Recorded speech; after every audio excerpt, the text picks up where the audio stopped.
Hello viewer, কেমন আছেন সবাই? আশা করি সবাই ভালো আছেন। এখন আমি আপনাদের সাথে শেয়ার করব কিভাবে আপনি আপনার উইন্ডোজ 11 এ ডিফল্ট গেটওয়ে পরিবর্তন করবেন। সো আপনাদেরকে সম্পূর্ণ ভিডিওটি দেখার জন্য আমন্ত্রণ জানাচ্ছি। চলুন তাহলে দেখে আসি কিভাবে আপনি আপনার উইন্ডোজ 11 এ ডিফল্ট গেটওয়ে পরিবর্তন করবেন।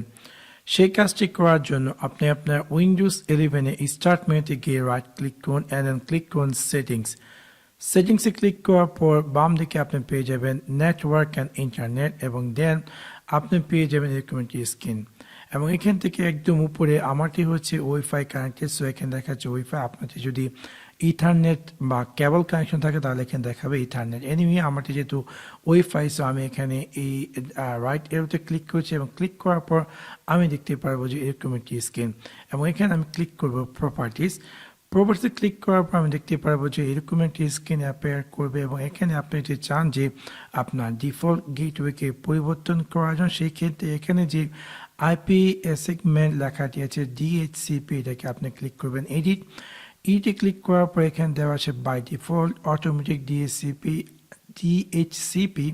আপনি এটাকে পরিবর্তন করতে চান তাহলে এখান থেকে ক্লিক করতে হবে ম্যানুয়াল এবং আপনার যে আইপিটি সেটি যদি IPv4 হয়, অবভিয়াসলি সবাই কম বেশ IPv4, সো আমরা জাস্ট এটাকে অন করার পর এখানে যে আইপি অ্যাড্রেসটি সেই আইপি অ্যাড্রেসটি এখানে টাইপ করবো। সো আমি আমার আইপি অ্যাড্রেসটি টাইপ করছি এখানে 192.168.0.100 and then subnet IP address marks হচ্ছে 255.255.255.0 and then default gateway হচ্ছে 192.168.0.1 এবং দেন আমি এখানে ক্লিক করে দেব সেভ এবং সেভ করার সাথে সাথে কিন্তু আমার এই উইন্ডোজ 11 এর যে ডিফল্ট গেটওয়ে আইপি সেটি কিন্তু আমি পরিবর্তন করে ফেলছি।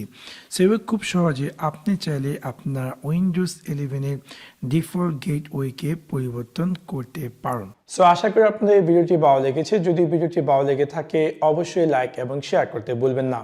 Thanks for watching my video. See you next one. Peace.